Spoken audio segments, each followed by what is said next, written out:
Bienvenue à Impact IA, un podcast où on jase avec des entrepreneurs et des leaders inspirants. Ils nous partagent comment ils ont intégré l'intelligence artificielle, leurs enjeux et leurs succès.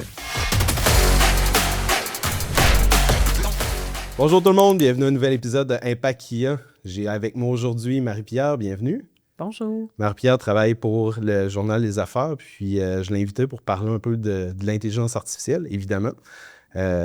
Donc, merci d'avoir accepté l'invitation. Je ne sais pas si tu peux te présenter et me dire c'est quoi un peu ton rôle au Journal des Affaires. Oui, donc moi, je suis rentrée à Les Affaires en 2017. J'étais une pupitreuse, un desk, comme on appelle. Donc, je faisais l'architecture de l'information pour le journal papier. Et maintenant, je suis directrice de l'information. J'ai pris le poste de rédactrice en chef par intérim en remplacement de Marine Thomas jusqu'au mois d'août. Et voilà.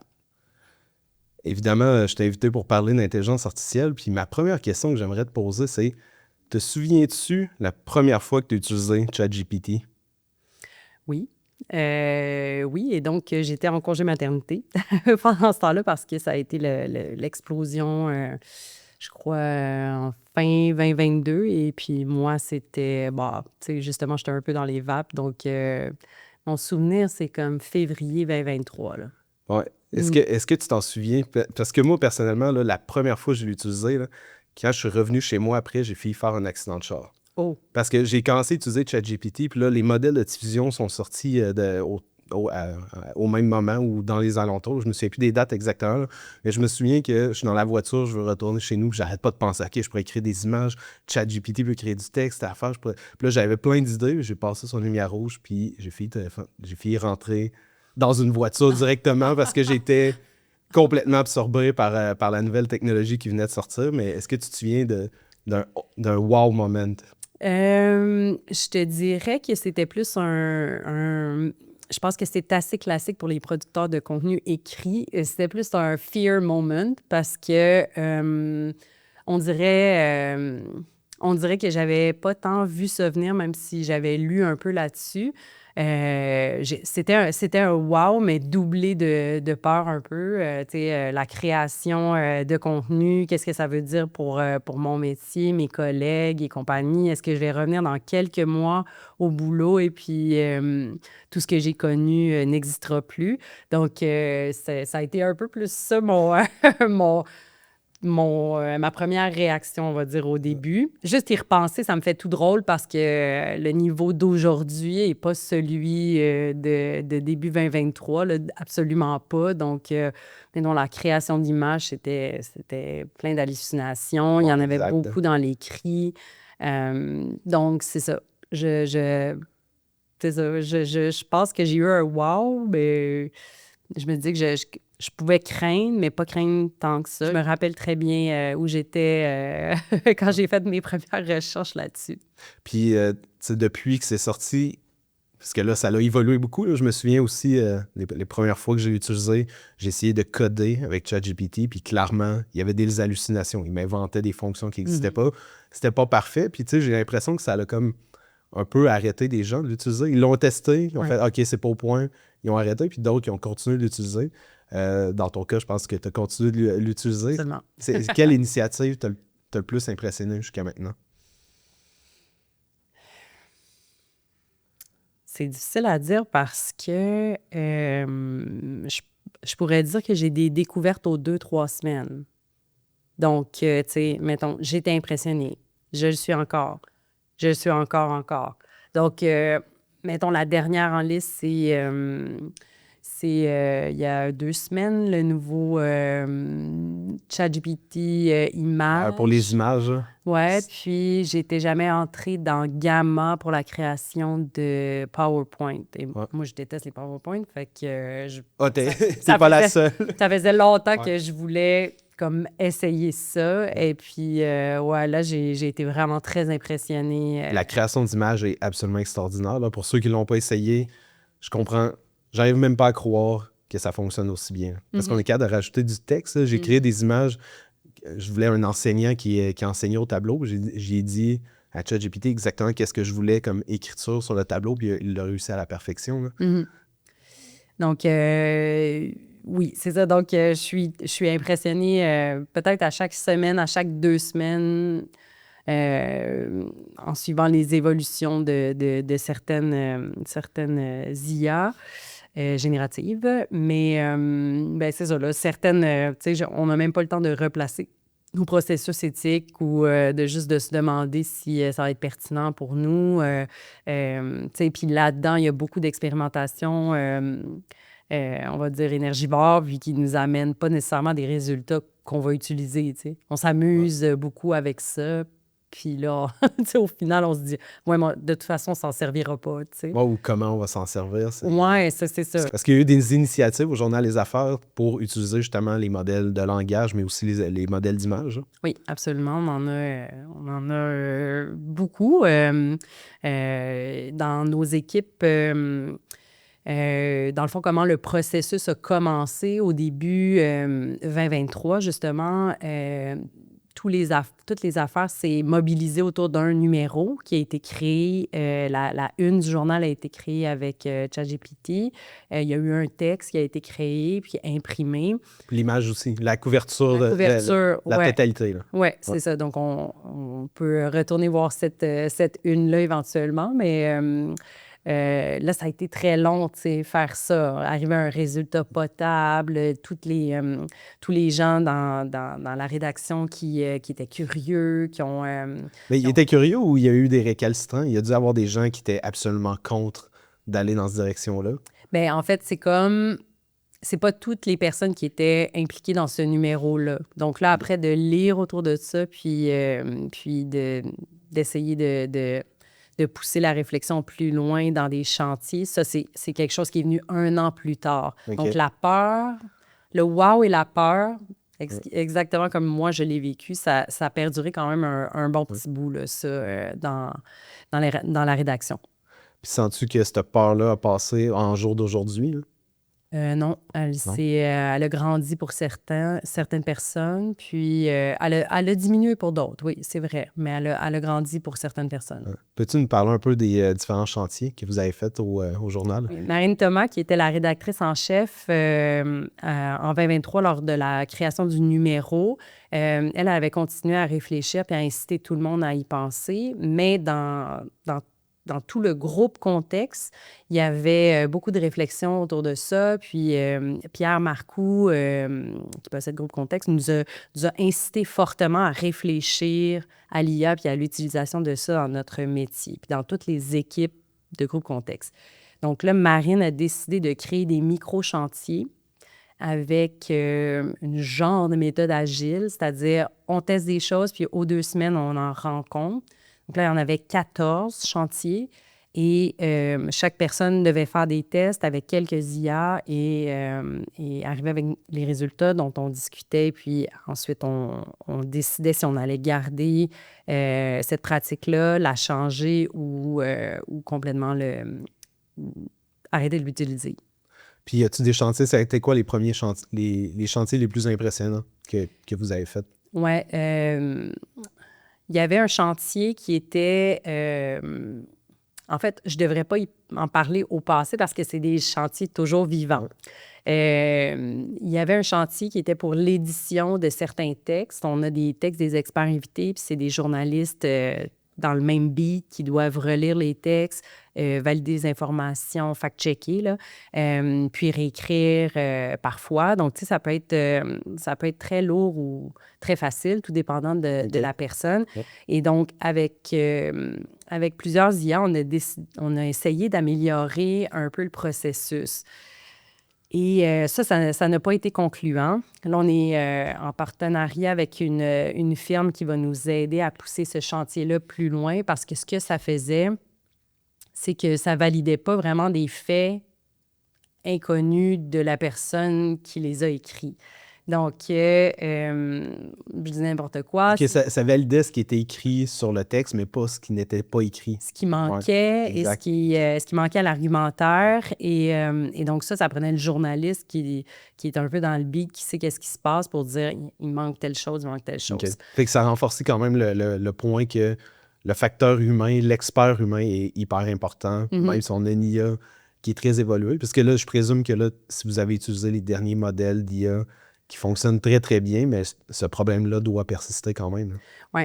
Donc là, ce qui s'est passé avec ce chantier-là, on l'a mis un peu sur la glace parce qu'on va faire des expérimentations avec une entreprise qui a poussé plus loin l'idéation, puis la mise en écriture et puis tout ça. Mais dans la validation, il y avait, en plus, je me remets 1 an et quelques plus tard, on était seulement avec ChatGPT, Perplexity, Gemini, puis Copilot. Ouais. Puis là-dedans, il n'y avait aucune amélioration, voire même il y avait des hallucinations qui étaient intégrées dans les textes. Puis c'est ça, on s'est dit, là, on va être trop sans filet pour comparer une version à l'autre, puis rappeler experte pour lui faire valider l'écriture et tout ça. Donc, on entrait dans des trop longs processus. Que l'itération était trop longue, dans le fond. Le but, c'était de tester les différents modèles, voir est-ce que ChatGPT est meilleur que Gemini ou autre. Oui, c'est ça. Puis là, à date, il n'y en avait pas. Puis tu vois, à ce moment-là, Claude n'existait pas vraiment. Donc, Claude, qui est un grand, en tout cas, à mon avis, qui est une grande IA générative pour l'écriture. Ouais. Claude, qui est d'ailleurs très, très bon en programmation aussi. Là. Fait que, oui, c'est ça. C'est dans les top modèles qui existent. Là. Claude, pour ceux qui ne l'ont pas essayé, là, il y a Claude 3.5 actuellement, puis Claude 3.7. Fait que vous l'avez réessayé un peu plus tard, Claude? Ou? Bien, moi, je l'ai essayé avec quelques textes. Et puis là, ça changeait quand même radicalement le ton de la personne. Et tu sais, je me sentais pas comme à l'aise de... Tu sais, j'ai fait valider quelques phrases que je trouvais un petit peu plus punchées, qui étaient inspirées de ce que Claude proposait. Mais c'est ça, à date, il n'y avait aucun gain de temps là-dedans. Donc, ça, c'était un gros chantier. Avez-vous vu un autre gain que celui de temps ou un gain de qualité ou de pouvoir faire beaucoup plus, même si on n'a pas sauvé en temps, disons? En qualité, ça pourrait être amélioré. Mais je pense que d'y aller dans toute la pédagogie autour, c'est-à-dire expliquer à un expert qu'on trouve que la proposition de l'IA générative est meilleure. Là, on entre dans vraiment comme des sensibilités humaines qu'on n'était pas prêt à aller. OK, fait que vous n'êtes pas allé dans cette direction-là. Non, c'est ça. Ouais. Donc, tu sais, on se disait, on va faire des tests, puis si c'est concluant, puis qu'on peut l'élargir, ça va fonctionner. Mais là, à se dire, tu sais, on a comme des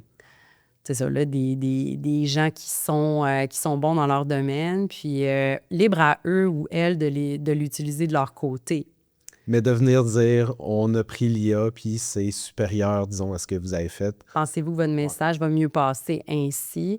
C'est ça. Là, on entrait dans un autre, paradigme, on va dire. Ouais, là, puis, penses-tu que ça va être problématique? Parce que rapidement, là, avoir l'évolution des modèles d'IA, ça évolue extrêmement vite en ce moment. J'ai pas de doute que d'un moment à l'autre, un modèle va sortir et va être extrêmement performant dans l'écriture ou le fact-checking, comme on parlait tantôt. Absolument. En fait, ça peut être déjà le cas. Si tu as l'IA que tu connais bien, si j'étais un experte, là, j'avais une IA que j'avais travaillé avec mon style, que j'avais bien identifié comme persona, et tu sais, là, j'ai quelques prompts à faire, puis ça me produit un texte parfait pour les affaires. Je suis certaine qu'il y en a qui nous en donnent comme ça, là, comme des bons élèves qui ont été un peu regarder comment l'IA travaille. Le point, c'est qu'ils vont devoir se démarquer de l'IA. Parce que si tout le monde peut m'écrire un texte que l'IA me produit... à quoi bon? À quoi bon? Ouais. Donc, il va falloir ajouter des histoires personnelles. Oui. Puis incarner leur sujet, c'est ce que je leur demande. Quand je les accueille à les affaires, souvent, je vais dire, il faut que tu incarnes une solution d'affaires que tu proposes normalement. Puis ça, je l'ai dit à des gens qui écrivent sur l'IA. Ouais, c'est intéressant. Donc, il faut qu'ils soient plus créatifs. Dans le sens que, je sais pas si tu as remarqué, tu sais, même avec les nouveaux modèles de ChatGPT qui est capable de créer des images qui sont absolument extraordinaires. Bluffante, ouais. Si tu es une personne qui n'est pas créative, l'image ne sera pas créative. Exact. Même si elle peut être créative, l'image. Exact. Et puis, l'IA, elle ne sait pas qu'est-ce que tu as vécu non plus par rapport à ton sujet, par rapport à tes clients que tu rencontres. Donc, c'est ça qu'il faut que tu ajoutes à ton texte. Donc, s'il y a un argumentaire qui a été capable d'arriver avec un texte vraiment bon, puis que tu comme je dis là, tu as travaillé ton IA pour que ça devienne un bon sujet bien écrit, où tu as l'air d'un expert, c'est bien, mais ajoute des notions personnelles parce que ça va avoir l'air d'un texte écrit par l'IA. On reconnaît les images, maintenant, mais on reconnaît les textes aussi. Oui, exactement. Y a-tu des mots que tu reconnais qui reviennent dans les mots, dans les textes générés par l'IA? Mais malheureusement, c'est que je connais des gens, tu sais, s'ils m'envoient un texte out of blue qui est différent, j'ai la puce à l'oreille. Après, je pourrais pas dire comme des mots, mais c'est vraiment des tournures de phrases, tu sais, un expert qui nous disait qu'il y a tu sais, il y a maintenant des robots qui passent pour dire qu'est-ce qu'il y a ou pas. Il va falloir que nous, on se démarque là-dedans puis donner du contenu qui est peut-être fait avec de l'IA, mais peut-être aussi qu'il y a un humain qui est passé puis que ça va dire « Ah, ça, c'est un contenu original, puis venez le lire. » tu sais. Donc, c'est ça. Je peux pas te dire que je reconnais des mots, par exemple. Il y a un mot que je reconnais souvent, c'est le mot crucial. Il est crucial de ta affaire. Puis j'ai remarqué que l'utilisation de crucial arrive beaucoup plus souvent dans les textes générés par l'IA. Je sais pas pourquoi, je pourrais pas le dire, mais ils ont fait des statistiques que j'avais lues à un certain moment que tu avais aussi l'expression en anglais qui était deep dive. Puis l'utilisation du mot deep dive, statistiquement, avait explosé avec l'utilisation des modèles de langage. C'est vraiment intéressant. J'en suis certaine que c'est ce genre de choses-là que l'œil aguerri va bien reconnaître. Et surtout quand vous êtes des experts, vous envoyez, si vous voyez à ce point-là du texte, à un certain moment, on devient vraiment bon. Là. C'est pareil pour les images. Là, même j'ai déjà été photographe. Quand je vois les images, je vois tout de suite si ça a été généré par l'IA ou non. Là. Mais un œil plus néophyte ne va pas le voir, finalement. Bien, c'est ça. Puis nous, notre rôle, c'est quand même de le dire au lecteur. Qu'on ait utilisé de l'IA, c'est pas grave, mais juste de le dire, ça, c'est le point le plus important. Oui. Puis, penses-tu que ça va être fait à grande échelle? Parce que, tu sais, il y a beaucoup de contenu qui est généré par l'IA. Puis, dernièrement, je suis allé sur YouTube. Sincèrement, il y a tellement de contenu qui est généré par l'IA en ce moment sur YouTube. Puis, on le voit, là, même le ton de la voix est synthétique, les images sont synthétiques. Puis, c'est pas dit clairement. On ne sait pas encore si... T'sais, là, je le remarque parce que je suis dans le milieu, mais c'est pas dit clairement que tout est généré par de l'IA. Non, c'est ça. Et puis, je pense que... Je peux me tromper, mais je pense que ce contenu-là va faire son temps. Pour parler d'une situation, je dis n'importe quoi, mais les faits divers, on a des images de remplissage dans les médias depuis extrêmement longtemps, depuis la création d'Internet. La cerise du policier, l'ambulance qui passe, dès qu'il y a un fait divers puis qu'on n'a pas les images, à un moment donné, l'œil va se fatiguer puis ce sera comme soit plus important d'en mettre ou le lecteur va exiger de voir vraiment qu'est-ce qui se passe. Mais je pense qu'on va devenir meilleur à l'utiliser aussi. Là. Des fois, j'ai le feeling que c'est un peu comme l'invention des synthétiseurs dans les années 80. Là. Ils ont inventé les synthétiseurs. Puis là, toute la musique avait des synthétiseurs, mais tu sais, à partir d'un certain moment, ça a été utilisé un peu plus par parcimonie, puis les gens sont devenus bons à l'utiliser. Puis j'ai l'impression que c'est la même chose qui arrive tranquillement avec l'IA. Là, c'est un nouvel outil. On a envie d'en tirer partout et de l'utiliser à toutes les sauces. Mais éventuellement, on va devenir bon à l'utiliser. Puis avoir une bonne équilibre entre l'humain puis l'IA. Parce que le but, c'est d'aller plus rapidement, mais pas nécessairement de remplacer l'humain. Là. Non, c'est ça. Pour prendre, mettons, rebondir sur ton exemple, il y aurait, l'autotune. Oui, exact. En plus, à un moment donné, on n'est plus capable, toutes les chansons peuvent pas être avec ça, sinon on devient plus capable. Puis là, si t'es un artiste ou nous, on est des artistes des mots, de la nouvelle. Et puis, tu sais, ultimement, il faut se démarquer des concurrents. Faut que nos textes soient lus sur un sujet qui est peut-être pas agréable nécessairement. Donc, pour ça, il faut être authentique. Puis ça, c'est ça, c'est pas l'IA qui va l'être. Même si on lui demande de l'être. Oui, sois Elle va authentique. l'être le plus. Je l'ai écrit dans mon prompt. Peux-tu être authentique, s'il te plaît? Est-ce que tu dis s'il te plaît puis merci à l'IA ou? Non, c'est ça. J'ai essayé pendant un bout. On a beaucoup ri avec ça. On l'a essayé avec Copilot parce que c'était celui qui répondait le plus au début. On m'a suggéré d'être un peu plus agressive, en fait. Oui, donner des ordres, ça fonctionne mieux. Puis quand on dit merci, on gaspille l'électricité essentiellement. Exactement. Ouais. Donc, moi, j'étais comme non, je m'en fous. Et puis, c'est plus quand même pour l'apprentissage. Là, si on veut poursuivre, tu sais, surtout si tu fais un GPT, tu sais, tu veux poursuivre l'apprentissage de ton bidule. Donc, tu sais, ultimement, il faut que tu corriges. Ouais. Et c'est ça, s'il y a des fautes flagrantes, moi, je suis assez stricte, là, on va dire. Ouais. Je lui demande de corriger puis de plus refaire cette faute. Mais il me semble que je t'avais déjà dit d'arrêter de faire cette faute-là. Ça t'arrive-tu de te fâcher contre l'IA ou?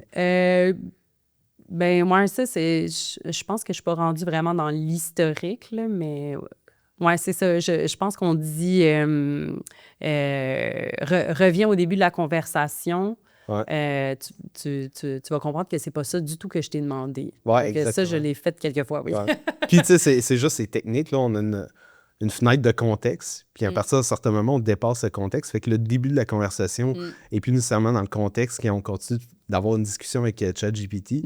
Puis là, c'est un peu frustrant parce que t'es comme, mais semble, je te l'ai dit, là, comme 8 messages de pas faire ça. Puis là, tu le refais, tu sais. Puis c'est un peu quelque chose que j'ai remarqué même en faisant de la programmation. Des fois, on avance, on essaie de coder, puis si on prend des trop gros morceaux, il réintègre des erreurs qu'on a déjà intégrées. Oui, plusieurs formateurs, de ce qu'on a suivi, c'est ça, quand même des grosses formations, puis ça, ils nous disaient carrément, oubliez pas que l'IA peut oublier, et puis si vous pensez que quelque chose, si vous y avez donné trop d'informations au début, ben ça risque de disparaître, là. Tu sais, c'est vraiment quasiment comme un enfant. Ouais. C'est pour ça que j'ai appris à y aller plus par petits morceaux. Ouais. Je suis pas sûr que j'irais écrire. Là, je sais pas c'est quoi la longueur de vos textes au Journal des Affaires, là, mais je suis pas sûr que j'essaierais d'écrire un texte en entier. J'irais plus par morceaux, aller valider de l'information ou des tournures de phrases, ou y aller vraiment comme un expert qui vient avec parcimonie utiliser l'IA pour s'accélérer.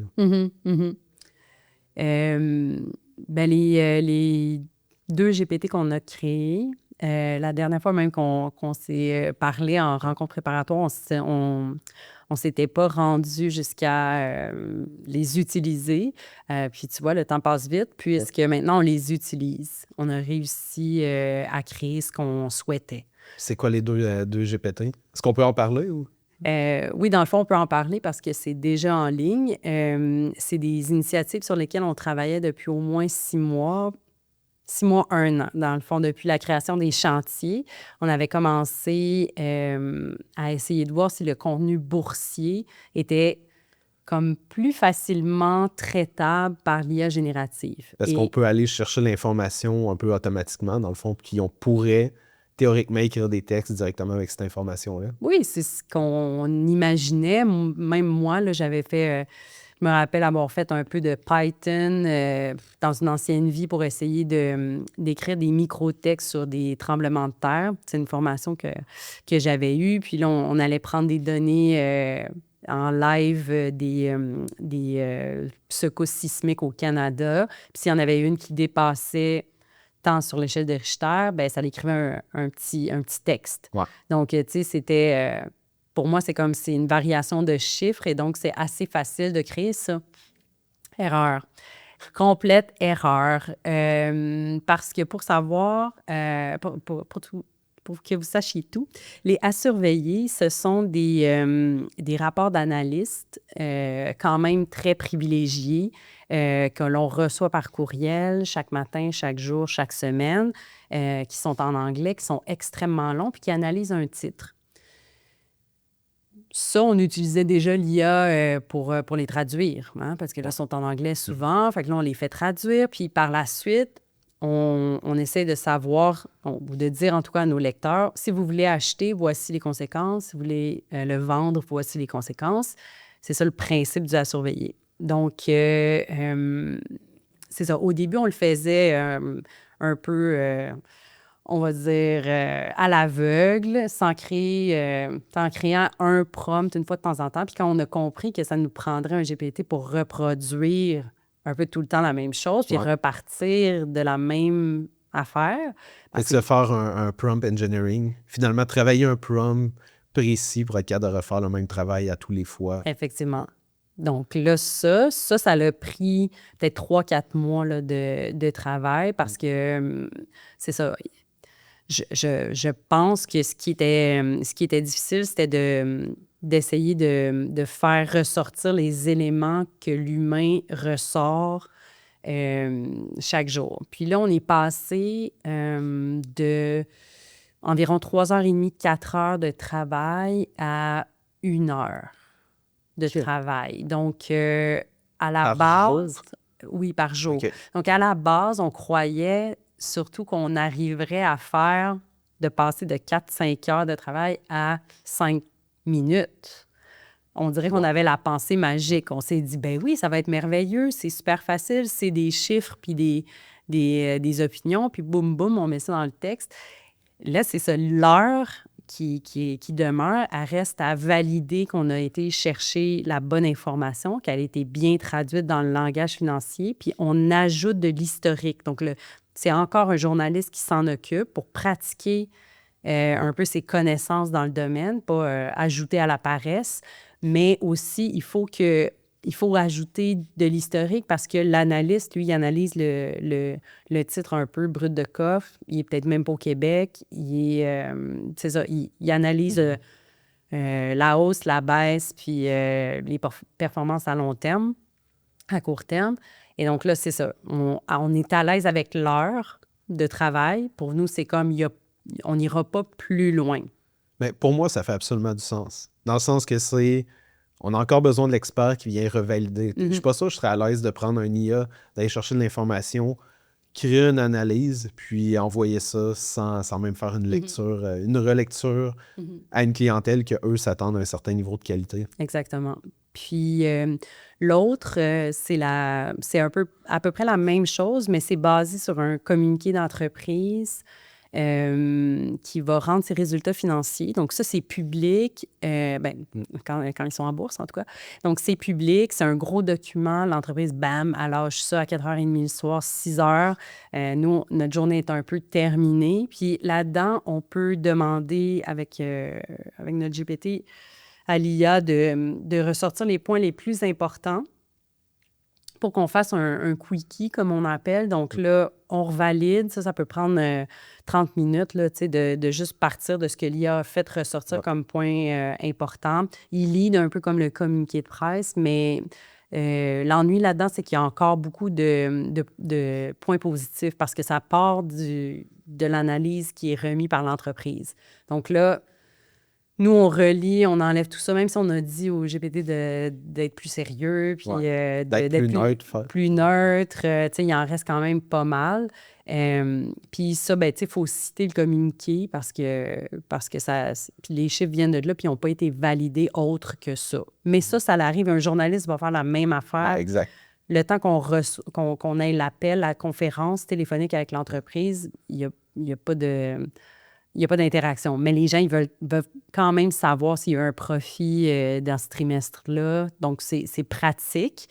Mais c'est ça, là-dessus, on gagne peut-être, je dirais, 45 minutes, 1 heure, là, de juste lire le communiqué puis de faire sortir les points intéressants.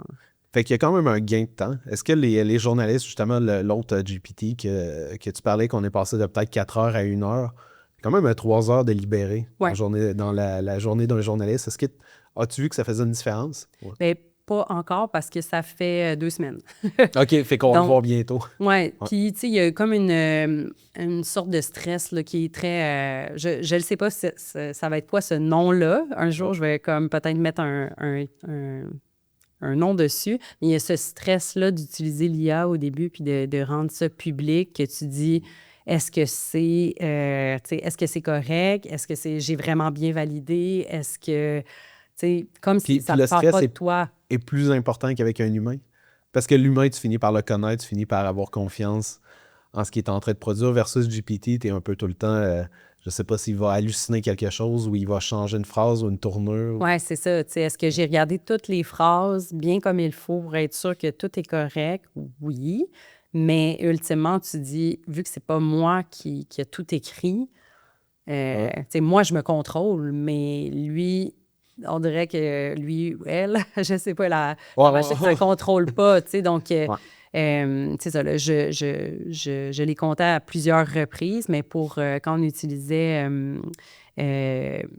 quand on a fait notre collaboration avec Séraphin, donc conseiller financier virtuel qui répond à les questions des lecteurs. Au début, les nouvelles, quand qui étaient trop proches, mettons une nouvelle disposition du budget fédéral dit que le gain en capital va Il n'y être avait de pas temps. l'information. Il n'y avait pas l'information, donc il l'hallucinait. Puis là, ça pouvait faire du sens, mais ça m'est arrivé juste une fois. Là. Donc, au premier, il n'y avait pas d'expert qui validait en bas du texte à ce moment-là. Mais ce stress-là de mettre de l'IA en ligne, c'est quelque chose. Parce que là, notre but, c'est un peu de sauver du temps, mais là, si tu passes plus de temps ou le même temps à que valider toute l'information, il n'y a pas un gros gain pour l'instant. Oui, c'est ça. Puis, le courrier de Séraphin, dans le fond, ça n'a pas fonctionné. Vous l'avez testé pendant un bout. Oui, ça a fonctionné du feu de Dieu. Dans le fond, le premier texte, il y avait une faute parce que l'information était sortie dans la journée même. L'IA n'a pas bien répondu. On a corrigé le texte quand même dans l'heure qui vient. Là. Il n'y a pas d'imprimé, fait oui, il n'y avait pas d'imprimé. Mais je l'avais dit quand même, on avait dit quand même dans le texte que le texte avait été modifié puis qu'il disait des choses erronées. Mais par la suite, il y a toujours eu un expert en dessous de Séraphin pour répondre. Et là, il y avait tout le côté humain des finances personnelles qui était inédit, mais que Séraphin nous a fait prendre conscience. On le sait, là, à chaque fois, ça dit allez voir votre conseiller financier parce que cette situation-là est hypothétique. Sauf que c'était vrai. Il y avait plein de choses que Séraphin disait en bullet point qui étaient comme pas incarnées du tout. La dame, le monsieur qui pose la question, c'était pas du tout... le facteur humain était absolument manquant, dans le fond. Oui. De venir avoir la connexion avec la personne qui pose la question. Oui, c'est ça. Donc, c'est un peu comme poser une question dans Google ou poser maintenant une question à toutes les IA. Ça se peut que ça fonctionne pour toi, mais fais bien attention parce que si c'est dans ta déclaration d'impôt, si c'est dans tes investissements que tu prends des risques, tu vas peut-être vouloir mettre ça sur le dos de quelqu'un si ça... Puis c'est déjà arrivé, hein? C'est déjà arrivé. Il y avait je pense que c'était avec Air Canada qui ont fait un chatbot pour que les gens puissent interagir avec le chatbot d'Air Canada. Puis la personne, à force de parler avec le chatbot d'Air Canada, je pense qu'il a comme dit au chatbot que sa mère était morte. Écoute, genre, j'ai pas tous les détails, là. Je vais dans un peu de mémoire, là, mais grosso modo, il a réussi à faire dire que oui, on pouvait rembourser l'entièreté de son billet d'avion au chatbot d'Air Canada. Puis finalement, c'était faux, mais le chatbot a été tenu responsable de ce qu'il avait dit. Puis Air Canada était obligé de payer le billet, effectivement. Ouais, c'est ça. Là, dans le cas des finances personnelles, ce serait difficile, je pense, de pouvoir revenir. Je me demande si mettons que c'est ChatGPT. Ben là, Séraphin, c'est parce que les gens étaient... Bon, c'est basé au Québec, là. Ouais. Donc là, il y a des gens imputables, mais si tu t'es basé sur ChatGPT pour remplir ta déclaration de revenus canadienne, je penserais, c'est ça. Je penserais pas que ça t'aide ultimement. Donc, toutes ces aventures-là nous font prendre conscience de l'importance de notre travail, même s'il est différent. Le travail, quand tu travailles avec une IA générative. Puis, comment vos lecteurs ont pris ça, que vous utilisiez l'intelligence artificielle pour vos articles? Avez-vous eu du feedback des lecteurs? Ben, pas de feedback négatif. Donc, je pense qu'il y a eu quand même des retours positifs quand on l'a annoncé. Tu sais, les gens étaient comme « Ah, c'est intéressant, vous allez le faire. » Mais je pense qu'y aller de façon modérée ou à tout le moins avec un filet, ça rassure. Donc, si on dit, admettons, que nos journalistes sont tenus responsables d'une information qui est dans un texte, si là, les experts étaient responsables de ce que Séraphin disait, les experts au bas, là. Donc, je pense qu'il n'y a pas de choc à... C'est c'est pour ça. ça là, qu'on n'a pas eu de réaction Ouais, négative. je comprends. Parce qu'il y a encore l'expert qui vient valider l'information. Vous avez fait plusieurs initiatives. Tantôt, tu parlais de 14 initiatives. Ça a été laquelle initiative qui a été le plus grand succès, puis laquelle qui a été le plus grand échec? Ben comme je te dis, là, il n'y a comme pas de fin, mais admettons, la plus grande, le plus gros gain, ça a été quand même, je pense qu'on peut appeler ça de l'IA générative, mais c'est de la transcription d'entrevues Ouais, absolument. audio. Ouais. Donc, ça nous a pris du temps parce que tout le monde en faisait un peu avec, je pense que Team, Word, tu sais, Outlook. Là, Ouais, il y a une panoplie il en offrait d'outils. beaucoup avant, mais c'était jamais vraiment performant. Puis celle qu'on utilise, Good Tape, elle est faite pour les journalistes. Et le contenu disparaît. Tu sais, il y a comme des offres quand même intéressantes qui nous donnent des entrevues quand même bien décrites. Fait que ça, c'est un grand, grand gain de temps, les Verbatim. Puis là, ben c'est ça, les à surveiller, on travaillait très, très fort là-dessus, là, tout le contenu investir, mais sauf que c'est encore en cours, tu sais. Fait que ça, c'est notre plus grand gain, si on peut dire, mais les chantiers sont pas comme tant terminés. Le plus gros échec, c'était quand même l'image, mais c'est parce qu'on s'est comme un peu interrompu l'été passé à peu près. Puis là, ben, tu vois, on a recommencé plein de choses. Puis là, tu sais, ça sera pas le plus grand échec, là. Tu sais, on Ouais, c'est ça, continue finalement. à faire Surtout avec les nouveaux modèles, avez-vous de retester, justement, on en parlait tantôt de GPT-4. Le Ouais. modèle de création d'images vient un peu changer la donne en termes de qualité. Oui, bien, tu sais, comme nous, on n'en a pas besoin pour des articles qui sont des articles d'information. Mais comme ceux qu'on a, ben, on a tous des articles d'information, mais justement, quand on a des experts invités qui parlent de thématiques pas illustrables, des fois, ça nous a posé un peu, tu sais, de dire, OK, je vais mettre une photo un peu stock, tu sais, puis là, ben, les gens ne liront pas parce que c'est pas trop attirant, alors que je pourrais peut-être avoir une photo générée en le disant, puis là, ça l'attirait l'attention, puis ça pourrait être bien. Mais je pourrais donner comme quelques exemples où ça a été, ça a été, ça a été très utile. On découpe beaucoup les personnes dans le journal, dans le web, tu sais, pour faire ressortir, mettre une couleur derrière. Ça, c'était énormément de temps, là, des petites mains qui découpent à la mitaine, tout ça. C'est même plus une question aujourd'hui. Photoshop. Ben, Photoshop qui ont intégré complètement les outils d'IA génératif, là, finalement, pour faire découper le background ou l'arrière-plan d'une personne, c'est un clic. Exact. Générer un bras parce que là, tel t'a envoyé la photo qu'il a fait prendre en 2014. Et donc, tu sais, dans un média d'affaires, on a besoin de beaucoup d'images de la sorte. Puis, en tout cas, ça, tu sais, c'est subtil. Puis on va pas le dire chaque fois parce que là, l'épaule, c'est juste la continuation. Tu sais, si j'ai créé une épaule ou si j'ai enlevé le background, je vais pas le dire. Et où la ligne entre du Photoshop, finalement? Là? Parce que le Photoshop, ça existe depuis longtemps. Là. On faisait de la retouche photo avant même Photoshop, qui était faite au pinceau. Je suis pas sûr qu'on le disait explicitement. Là. Cette personne a été repeinte pour enlever des imperfections, disons. Ouais. Puis, et où la ligne, c'est Oui, bien, ça amène un bon point parce que justement, quand on s'est dit qu'on allait changer notre guide éthique, tu sais, au début des chantiers, on était plein de bonne volonté. Là, on s'est dit, là, tu sais, on a besoin de réfléchir à ça pour bien décrire à nos lecteurs comment tu sais, notre éthique journalistique va changer et tout. Puis là, avec Marine, tu sais, Marine et moi, c'était nous qui étions comme un peu... tu sais, on devait faire ça. Là, pendant l'été, on était comme, ben, rien qui change à notre éthique. Puis dans le fond, tu sais, comme si on l'utilise puis que ça change, c'est comme la perception des lecteurs, bien là, on va le dire. Mais à base, il n'y avait rien vraiment qui avait changé. Pour les à surveiller, là, on le dit à la fin du texte. On décrit exactement tout ce que je viens de te décrire. Donc, on a créé un GPT qui nous aide à analyser les documents qu'on reçoit, puis on fait de la... C'est ça.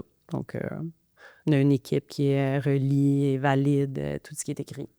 Est-ce que, depuis que vous expérimentez, vous avez fait plusieurs expérimentations au Journal Les Affaires, est-ce que ça leur a remis certaines certitudes fondamentales en question chez les journalistes, puis chez le métier de journaliste? Non. Non, c'est ça. Je pense que ce qui s'en vient davantage, puis quelque chose auquel on n'avait pas pensé, mais quand il y a une personne, une source qui l'a dit, on la remercie, on s'en doutait, mais c'est quand c'est ça, cette personne a dit, vous savez que quand on vient pour rencontrer un journaliste, on va quand même taper dans une IA quelle question tel journaliste pourrait me poser. Donc, moi, ça m'a allumé. Je me suis dit, ça c'est quand même un bouleversement.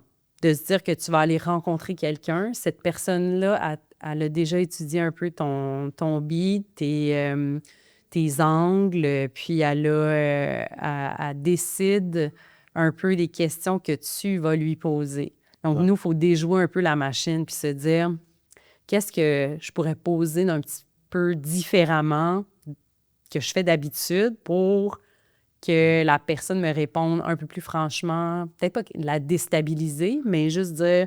Qu'on soit pas dans la cassette, là, qu'on sorte justement de la réponse automatique. Puis, Oui, parce qu'on va vivre dans un monde de contenu automatique, puis c'est pas ça qu'on veut consommer comme information, puis les gens, c'est pas ça qu'ils veulent consommer non plus.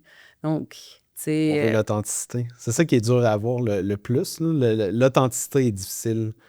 Fait que ça, c'est un gros bouleversement, je trouve, là, quand tu vas rencontrer quelqu'un puis la personne elle a déjà comme des questions que tu vas lui poser en tête.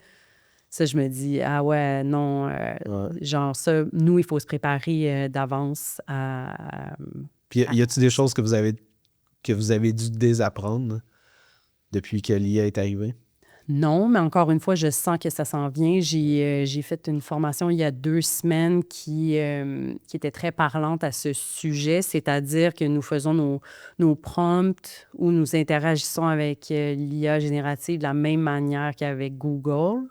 Et là, il faut désapprendre ça pour apprendre à interagir avec l'IA. Exact. C'est qu'on a appris à googler. Essentiellement, là, il y a quelques années, on googlait puis on n'était pas bon. On est devenu vraiment bon à googler. Puis là, c'est d'apprendre à prompter. Ça va devenir un verbe, je pense. Ah oui, c'est sûr. ChatGPT, je suis pas sûr de celui-là. Non, c'est ça, parce que je pense que ça va être vraiment quelque chose qui va être démultiplié dans plusieurs IA, selon les besoins de chacun. Donc, un peu comme il y avait plein de moteurs de recherche, mais je pense que c'est ça. Ça, c'est un bon défi pour les journalistes, mais pour les humains en général, là, de désapprendre à googler puis apprendre à prompter. Ouais.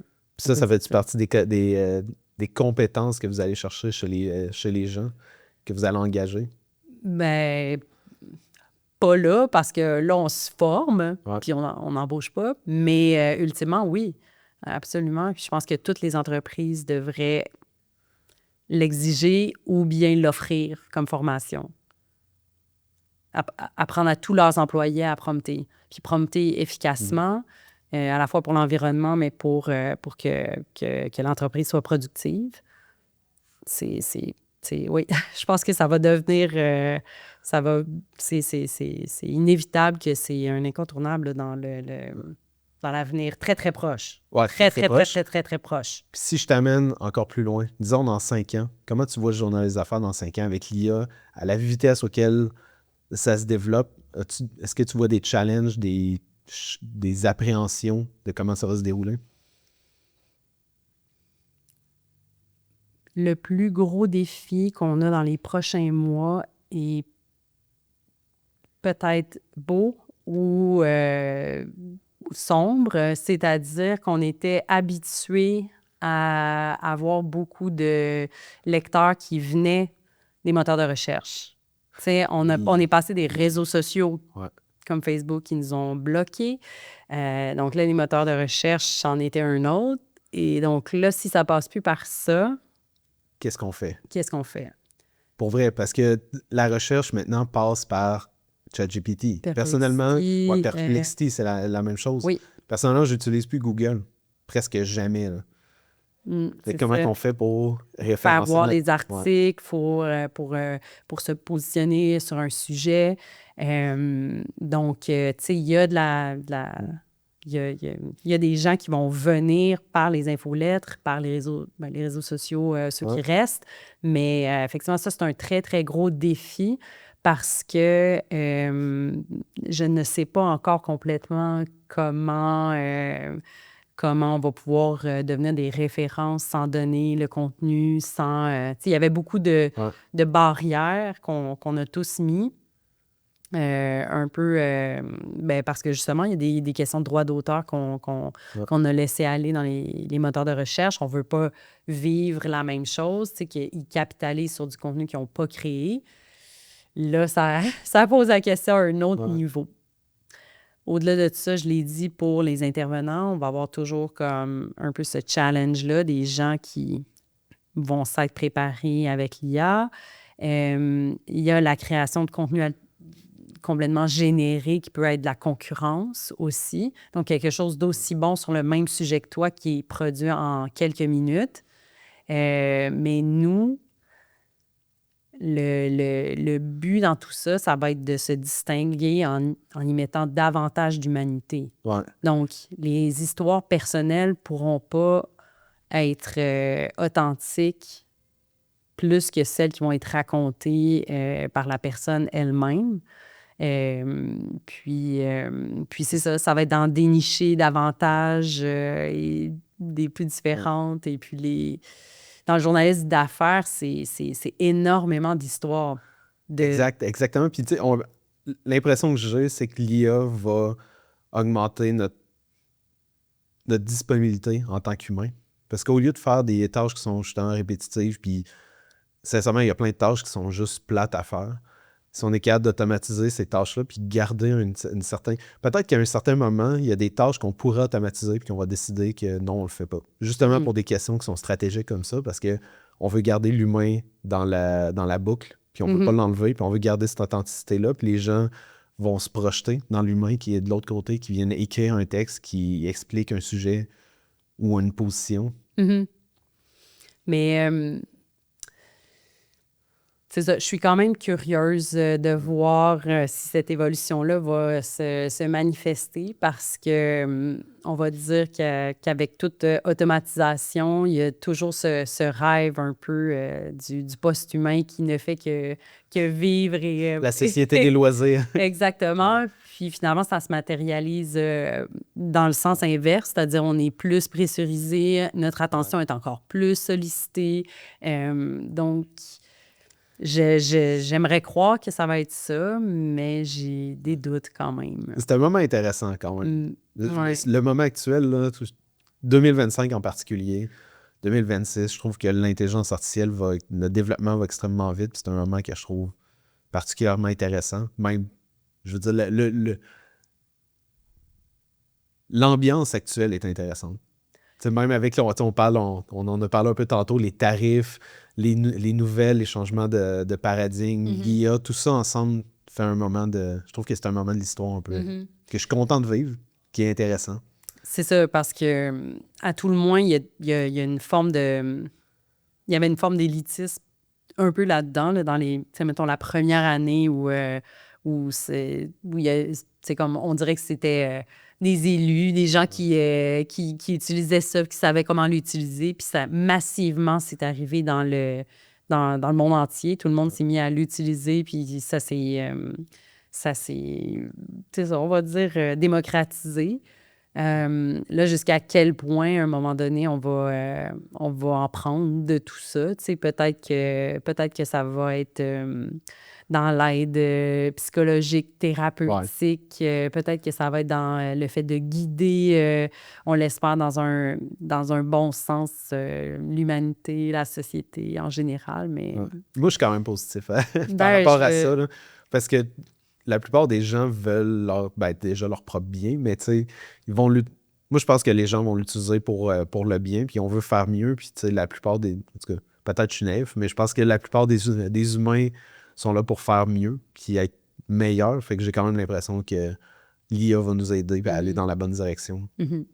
Mais je pense que aussi, ce qu'on avait comme modèle qui pouvait faire davantage peur au début, c'est qu'on croyait qu'il allait avoir comme une ou deux technologies d'intelligence artificielle générative et qu'il y a des personnes qui seraient en mesure de les posséder et Ouais. de les travailler pour nous amener vers c'est ça, des dessins très sombres. Toutefois, avec la multiplication maintenant, il y a une possibilité à la fois de prendre seulement ce que tu veux là-dedans, comme entreprise, Ouais. comme humain.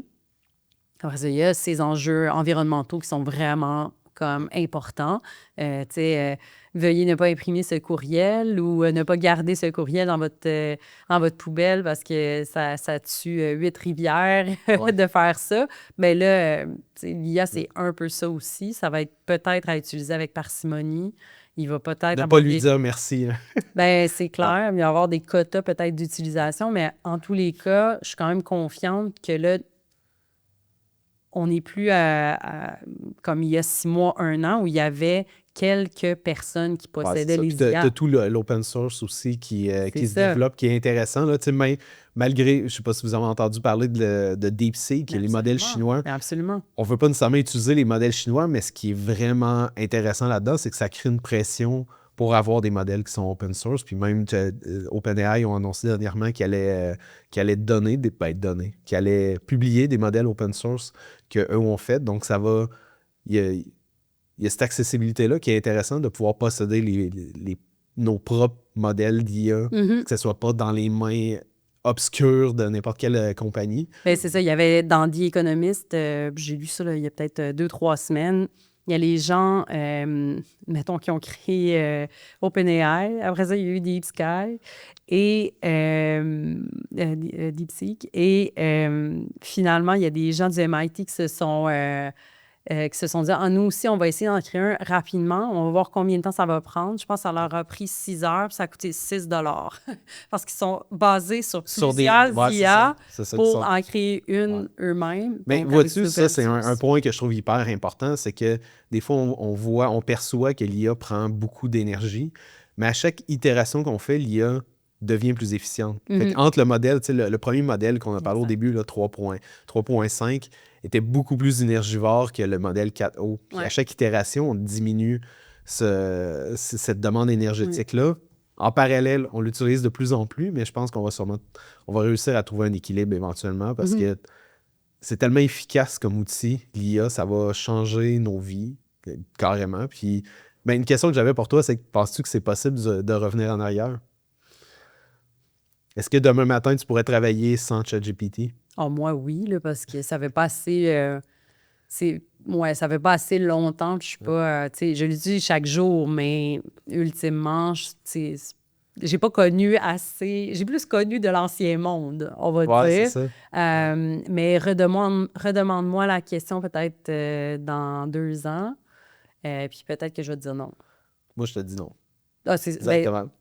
toi, c'est non maintenant? Moi, c'est non maintenant. OK, Là. OK, Moi, c'est OK. sûr que je ne peux pas revenir en OK. arrière. Il n'y a aucune OK. chance. Là. Tu sais, même OK. pour programmer, écrire, Mm. organiser un podcast, le contenu que je vais créer, les questions, pour moi, ça va tellement plus vite. Itérer, brainstormer. Pour terminer, en 60 secondes, ça a été quoi la leçon la plus importante de toutes les expérimentations que tu as fait puis que le journal Les Affaires a fait jusqu'à maintenant? Si j'avais à choisir la leçon la plus utile, je pense que j'utiliserais le fait qu'il faut être ouvert. Mm. Au début, dans le fond, on entendait beaucoup la peur, puis on aurait pu s'arrêter là, puis se dire un peu, il y avait beaucoup de médias qui disaient, nous, on n'ira jamais là. Et d'avoir prononcé ces paroles-là, pour eux, ça les a pas mis dans une bonne position. Puis nous, je pense que ce qui a été fort de notre côté, c'est de dire, écoutez, on va quand même expérimenter, puis on va voir qu'est-ce que ça donne. Puis vu qu'on est dans ce mindset-là, là, on a des gains de temps, on a du plaisir, on essaye. Oui, il y a de la peur qui est créée là, avec justement le remplacement de notre métier, mais si on connaît l'IA davantage, c'est comme ça qu'on peut arriver à en avoir comme un compagnon de travail, un aide pour informer davantage et mieux les gens. Voilà. J'adore ça. J'adore ça parce que dans le fond, ce qui fait peur, c'est l'inconnu. Mm. Puis à partir du moment où tu maîtrises l'outil, tu sais c'est quoi les limites, puis tu le comprends, à partir de ce moment-là, tu peux prendre une décision, est-ce que je l'utilise ou non. Mhm. Puis là, c'est une décision qui est très humaine, qui nous ramène à toute notre discussion, c'est l'humain c'est l'humain qui est l'expert, c'est lui qui a le discernement, c'est lui qui décide. Puis si tu connais pas l'outil, tu peux pas faire prendre cette décision-là, alors que si tu le connais et tu le maîtrises, ben, tu peux t'es capable de prendre la décision jusqu'où je me rends, puis qu'est-ce que j'en fais. Mhm. Puis tu sais, la communauté d'affaires se posait la même question si un PDG ou la communauté d'affaires se posait la question aussi, tu sais, est-ce que je l'intègre dans mon entreprise? Mes employés commencent à l'utiliser. Qu'est-ce que je fais? Donc là, nous, on aurait été mal avisés de se dire « Oh non, on n'utilise pas ça, on veut pas l'utiliser, ça fait trop peur. » tu sais. Donc, voilà, juste j'aime pas ça de dire ce mot, mais la posture d'ouverture au départ nous a aidés, va continuer à nous aider parce que, comme je te dis, c'est tous des chantiers, ils sont comme mouvants, là. Ils sont partis il y a longtemps. On a arrêté un tout petit peu, mais certains autres repartent parce que soit la technologie a avancé en quelques semaines, donc les images, là, on est reparti dans un gros chantier là, avec ça. Là. Ouais. Mais merci, Marie-Pierre. C'était absolument intéressant comme discussion. Peut-être qu'on pourra réitérer une deuxième discussion dans 1 an ou 2, justement, où je pourrais te reposer la question. Es-tu capable de vivre ou travailler sans l'IA? Oui, j'espère quand même. Ouais. je me dis que il y a une forme de paresse quand même qui peut venir avec le fait de ne pas l'utiliser dans mon métier. Mais en même temps, c'est comme l'Internet. On vivrait plus sans, mais on vivrait sans quand même. On peut pas remettre la pâte à dents dans le tube. C'est ça. C'est ça que je pense. Donc, voilà. Ben, merci beaucoup. Yeah, au plaisir.